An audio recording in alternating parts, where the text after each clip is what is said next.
नमस्कार बच्चों, सफलता कार्यक्रम में आपका हार्दिक अभिनंदन और स्वागत है।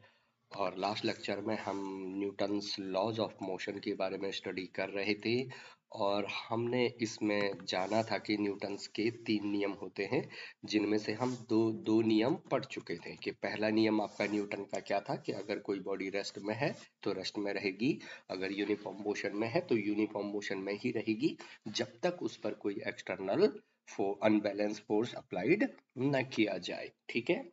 और सेकेंड लॉ था कि the rate of change of linear momentum of body is directly proportional to applied external force. तो वहां से हमारे पास जो फॉर्मूला आ गया था वो F इक्वल टू क्या आ गया था बच्चा, ma आ गया था, जहां m क्या था, मास ऑफ द बॉडी, ए क्या था, एक्सेलरेशन ऑफ द बॉडी, और एफ क्या था, अप्लाइड एक्सटर्नल फोर्स। तो इससे ये पता चला था कि जब भी हम किसी बॉडी पर एक्सटर्नल फोर्स लगाते हैं तो बॉडी की वेलोसिटी में चेंज आता है या वो चेंज आने का प्रयास करता है। तो जैसे यहाँ पर वेलोसिटी u थी, यहाँ पर वेलोसिटी v हो गई, तो इसमें क्या जनरेट हो जाता है, एक एक्सेलरेशन जनरेट हो जाता है। और उस एक्सेलरेशन a वेक्टर का जो फॉर्मूला होता है वो F वेक्टर अपॉन m, जहां F क्या है, अप्लाइड फोर्स होता है, अप्लाइड फोर्स है, और ए क्या है, mass of the body. Okay, ये क्या था, मास ऑफ द बॉडी। तो ये नियम हमने पूरे स्टडी कर दिए थे। उसमें हमने ये जाना था कि फोर्स एक वेक्टर क्वांटिटी होती है, फोर्स किसी भी बॉडी की वेलोसिटी में चेंज करता है, मतलब एक्सेलरेशन कर सकता है, या बॉडी अगर तेजी से जा रही है, आपने अपोजिट डायरेक्शन में फोर्स लगाया है तो बॉडी के वेलोसिटी को कम कर सकता है, मतलब डी एक्सेलरेशन हो सकता है। ठीक है। ऐसा ही यूनिट ऑफ फोर्स क्या होती है, न्यूटन होती है। और 1 न्यूटन इज डिफाइंड एज कि 1 केजी प्रोड्यूस अगर 1 मीटर पर सेकंड स्क्वायर करे तो 1 न्यूटन का फोर्स लगता है। अच्छा, एक Newton define of the force which when acting on a body of 1 kg produce acceleration 1 metre per second square. ठीक है। और आपको अगर 1 न्यूटन फील करना है तो 100 ग्राम का आप वाट ले लीजिए अपने हाथ में और उसको ऐसे ऊपर नीचे वाइब्रेशन करिए अपने हाथ को, तो आपको फील आ जाएगा कि जो वेट नीचे की तरफ लग रहा है वो दरअसल 1 न्यूटन है। ठीक है। अच्छा, क्योंकि फोर्स एक वेक्टर क्वांटिटी है इसलिए अलग अलग डायरेक्शन का फोर्स अलग अलग होता है। जैसे कि किसी फोर्स को लिखने का जो तरीका होता है, फोर्स को लिखने का जो तरीका होता है वो vector F is equal to, मान लो कि इसको ऐसे लिख लिया मैंने, F X I cap plus F Y J cap plus F Z K cap, इस तरीके से फोर्स को लिखा जाता है।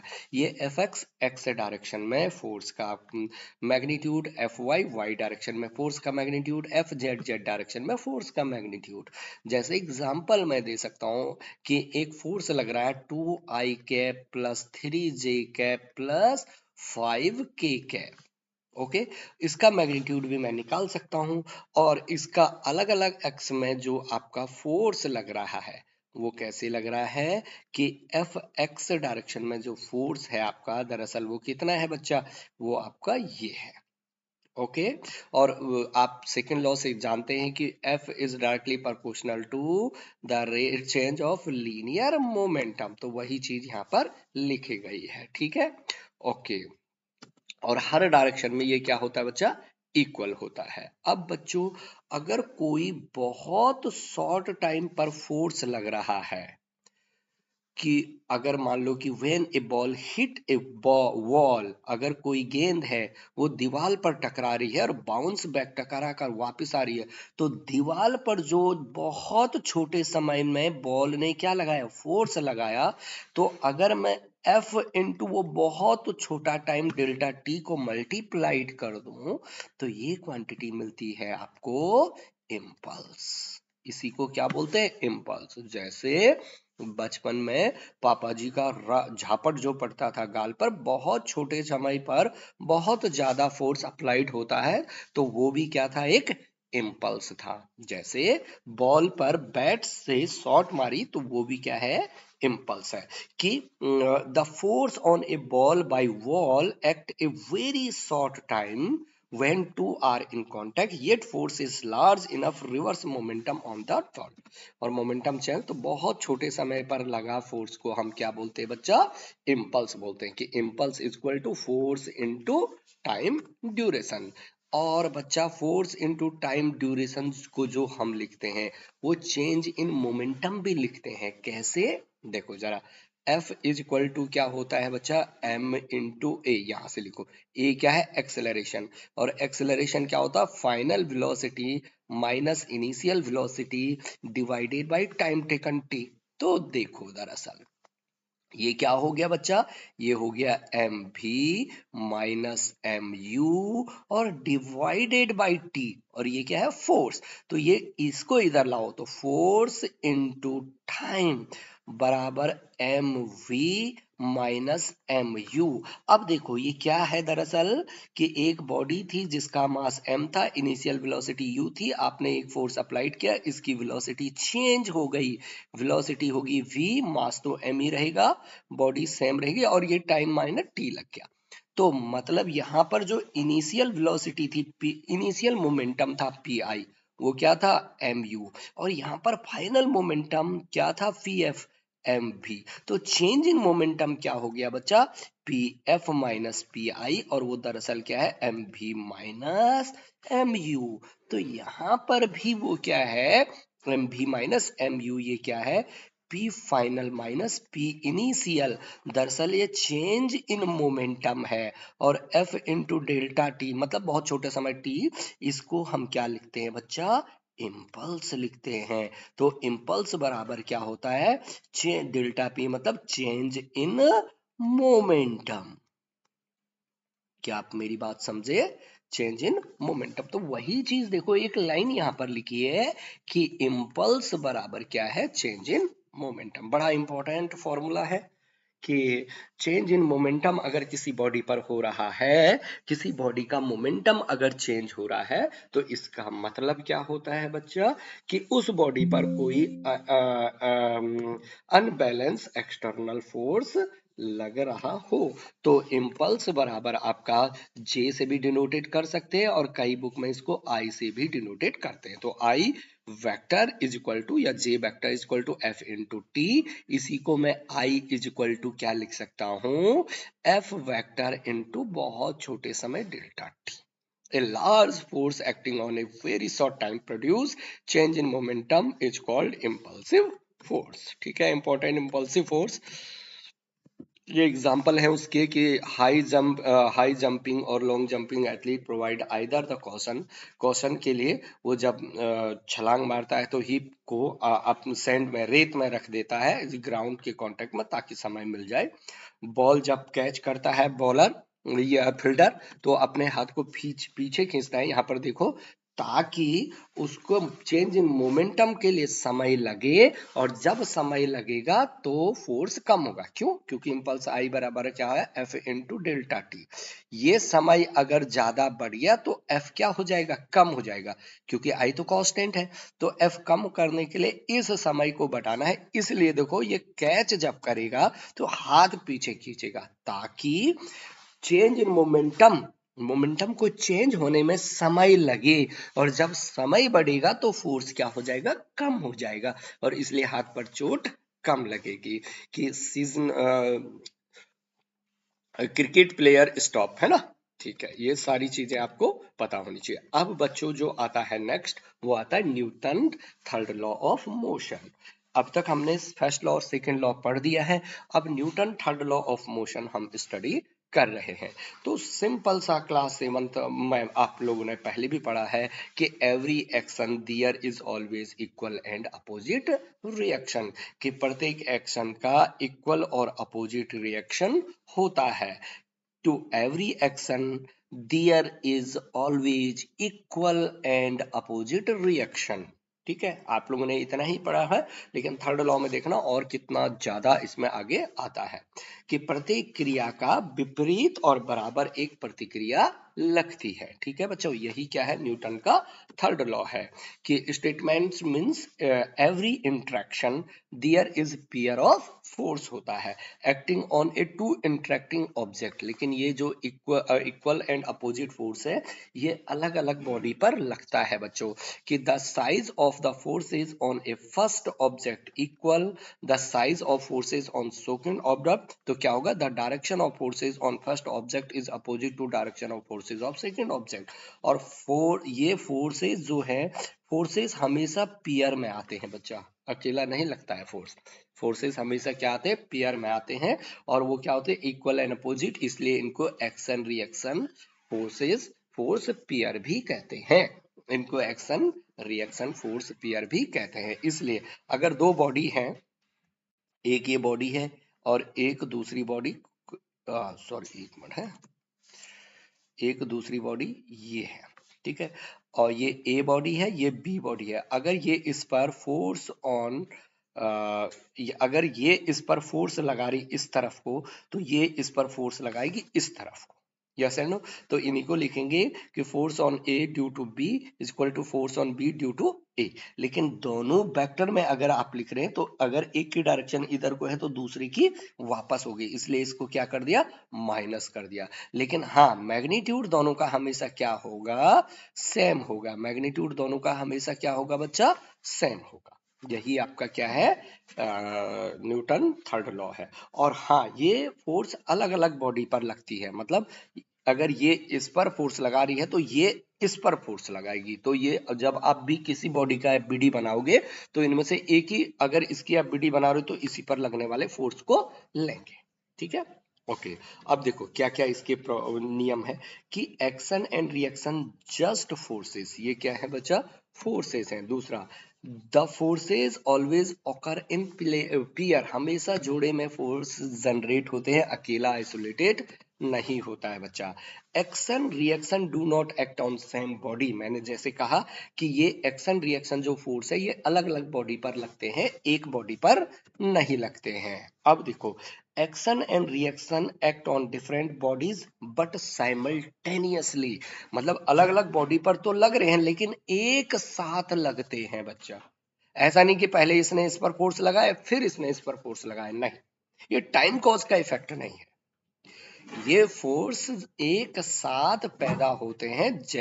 एक्शन भी लग रहा है तो उसी इंस्टेंट ऑफ टाइम, मतलब उसी समय, बराबर समय पर रिएक्शन भी लग रहा है। तो action reaction act on different body but simultaneously. There is no cause effect relation, there is no cause effect relation, है ना।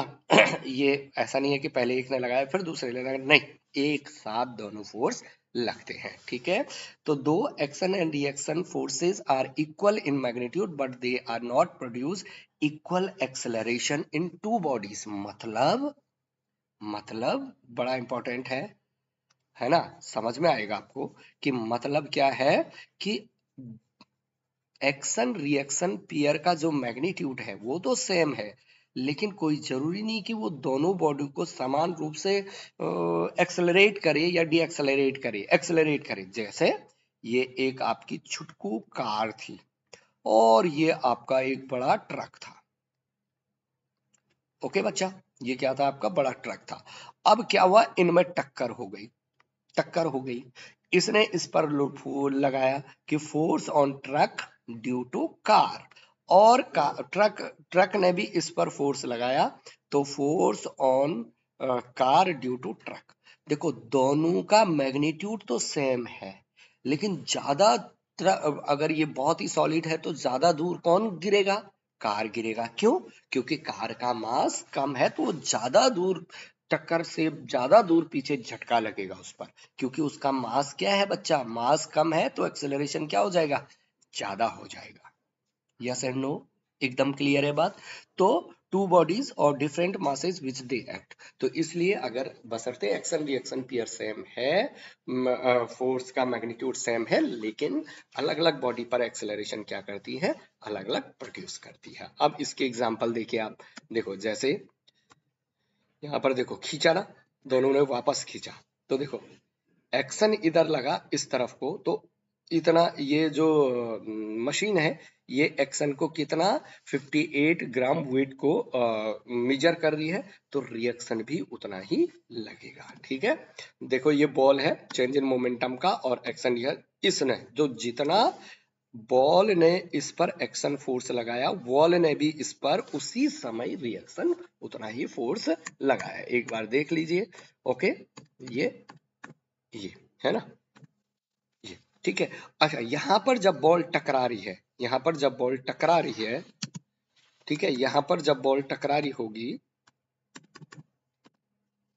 तो क्या हो रहा होगा, यहां पर जब बॉल टकरा रही होगी तो चेंज इन मोमेंटम भी हो रहा होगा। एक मोमेंटम इस तरफ को, दूसरा इस तरफ को, तो फी फाइनल माइनस पी इनिशियल, तो वहां पर क्या मिलेगा आपको, इंपल्स मिलेगा। ढेर सारे प्रश्न बच्चों इस पर पूछे जाते हैं। अच्छा देखो, जैसे बंदूक चलाए, एक्शन, गोली यहां से बाहर निकली, एक्शन, और बंदूक थोड़ी से पीछे की तरफ हटती है, तो वो क्या आएगा, रिएक्शन। ठीक है, एक्शन और रिएक्शन पेयर। ठीक है, तो ये सारा जैसे रॉकेट भी तो ऐसे ही काम करता है, जैसे ये बैलून जा रहा है, देखो action reaction pair.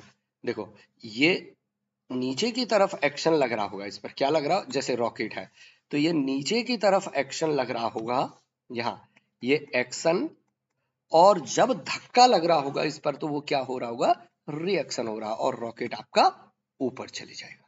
Yes and no.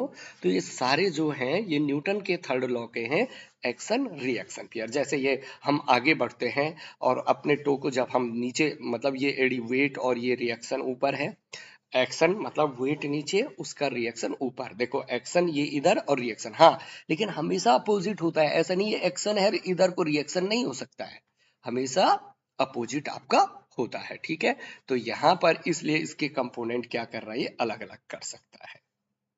देखो ये वेट है, रिएक्शन का ये वर्टिकल कंपोनेंट है, और रिएक्शन का इधर क्या हो जाएगा, हॉरिजॉन्टल कंपोनेंट हो जाएगा। ठीक है, ओके, तो लेट्स ये जैसे ये नाउ ये धक्का एक्शन आगे गया, रिएक्शन कहाँ लगा बच्चा, पीछे की तरफ होगा। अच्छा जैसे ये है तो ये एक्शन और रिएक्शन में आपका आगे चल रहा है। तो ये सारे एग्जांपल हैं न्यूटन थर्ड लॉ पर, कि every action should be equal and opposite reaction, दोनों का मैग्नीट्यूड सेम होता है लेकिन अलग अलग बॉडी पर लगता है, और जैसे ही एक्शन लगा ठीक उसी टाइम रिएक्शन भी लगता है। और ये जो फोर्सेस होते हैं, फोर्स हमेशा पीयर में जनरेट होते हैं। फोर्स हमेशा किस में जनरेट होते हैं बच्चा, पीयर में जनरेट होते हैं।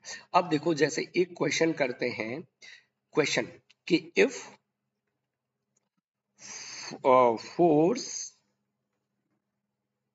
is given by, if force is given by F is equal to 3I cap plus 4J cap plus 5K cap Newton, and mass of body is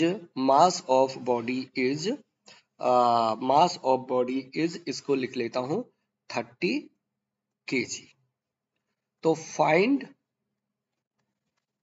acceleration on body produce by given force.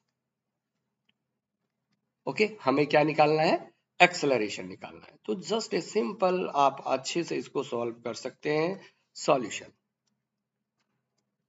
आपको सबसे पहले given क्या दिया है बच्चा, given क्या दिया है आपको, फोर्स दिया, फोर्स कितना दिया है आपको, F इज इक्वल टू,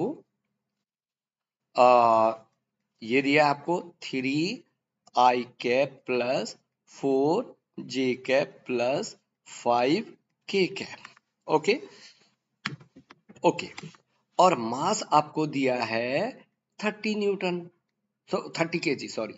तो आप जानते हैं न्यूटन सेकेंड लॉ से, F mass force is equal to mass into acceleration. तो यहां से एक्सेलरेशन इज इक्वल टू कितना हो जाएगा, एक्सेलरेशन इज इक्वल टू हो जाएगा आपका फोर्स अपॉन मास, और फोर्स कितना दिया आपको 3I cap plus 4j plus 5k divided by mass. Mass कितना है बच्चा? 30। That is the metre per second square. खत्म, कोई भी इसमें दिक्कत नहीं है। अच्छा, मान लो इसी में ये दूसरा पार्ट बोल देता है। देखो ये पहला पार्ट था, दूसरा पार्ट बोलता find the magnitude of acceleration. क्या बोलता था? फाइंड मैग्नीट्यूड ऑफ एक्सेलरेशन, ट्यूड ऑफ एक्सेलरेशन बोल देता। क्या बोल देता? Find magnitude of acceleration. तो कैसे करते बच्चा? ये दूसरा पार्ट हो जाता है ना। तो फाइंड मैग्नीट्यूड ऑफ एक्सेलरेशन कैसे करते हो आप?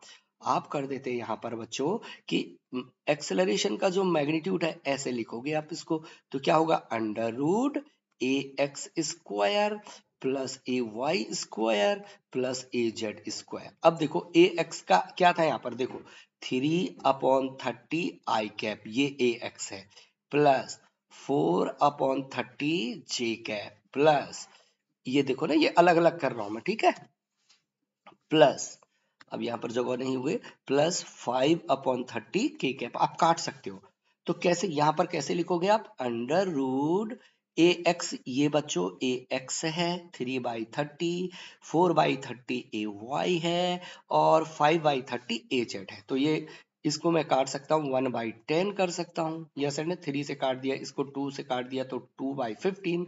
तो क्या हो गए? यहाँ पर जगह नहीं हो रही, कोई बात नहीं। a/10, 1/10 का स्क्वायर प्लस ये कितना है? 2/15 का स्क्वायर प्लस, और ये कितना है? 5 एकम 5, 5 का 30, 1/6 का स्क्वायर का अंडर रूट। जो भी आएगा ये क्या आ जाएगा? Metre per second magnitude of acceleration. क्या आ जाएगा? Magnitude of acceleration.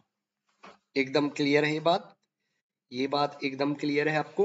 यहाँ पर कोई दिक्कत तो नहीं है? नहीं होनी चाहिए, यहाँ पर कोई दिक्कत नहीं होनी चाहिए। तो इस तरीके से न्यूटन के थर्ड लॉ को आप क्या कर सकते हैं बच्चा? सॉल्व कर सकते हैं। न्यूटन के थर्ड लॉ को आप इस प्रकार से क्या कर सकते हैं बच्चा? सॉल्व कर सकते हैं। अब इसी में एक पार्ट आता है बच्चा, conservation, law of conservation of momentum. Law of conservation of momentum मतलब किसी आइसोलेटेड बॉडी का मोमेंटम क्या होता है बच्चा? कंजर्व्ड होता है। मतलब जैसे इंट्रैक्शन से पहले होगा वैसे ही इंट्रैक्शन के बाद भी होता है। ये the total momentum of isolated system of interacting particle is conserved, है ना। या दूसरे दूसरे तरीके से कि when two or more body act upon one another the total linear momentum remains constant provide no external force acting on them. कि अगर उन पर कोई एक्सटर्नल फोर्स नहीं लग रहा है तो कि दो बॉडी का जो पूरा सिस्टम का लीनियर मोमेंटम होता है वो क्या होता? कंजर्व होता है। जैसे यहां पर देखो ये आपका कैरम है, यहां पर स्ट्रक्चर से मारा तो देखो ये अंदर मतलब कॉलिजन से पहले जो इसका मोमेंटम होगा कॉलिजन के बाद भी इसका मोमेंटम उतना ही होगा। जैसे क्या बोलना चाह रहे हैं सर आप? मैं ये बोलना चाह रहा हूँ कि मोमेंटम कंजर्व होता है, पहले जितना टोटल लीनियर मोमेंटम होगा बाद में भी उतना ही होगा। जैसे स्केलर ट्रीटमेंट, ये टक्कर मारी इसने, देखो दो कार आ रही है ना, तो देखो चल रहा था, ये टक्कर मारी तो क्या हुआ? पहले ये बड़ी वाली कार तेजी से आ रही थी और छोटी वाली कार धीरे से चल रही थी, लेकिन टक्कर के बाद क्या हुआ कि बड़ी वाली कार धीरे होगी लेकिन छोटी वाली कार तेज होगी। तो टकराने से पहले, टकराने से पहले मान लो ये बड़ी कार थी और ये आपकी छोटी कार थी। मान लो इसकी वेलोसिटी u थी, इसका मास m था, u1 था, ओके, और इसका मास था, अच्छा इसका m1, इसका मास m2 था, इसकी वेलोसिटी v1 थी। ठीक है, दोनों इस तरफ टकराए। जब टकराने के बाद क्या हुआ? देखो आफ्टर टकराने के बाद क्या हुआ? ये मास m1 ही रहा, इसकी वेलोसिटी u2 हो गई, इसकी वेलोसिटी क्या होगी? u2 होगी, और छुटकू की वेलोसिटी हो गई है, उल्टा बन गया, कोई बात नहीं। छोटी वाली कार की जो वेलोसिटी है वो आपकी v2 हो गई है।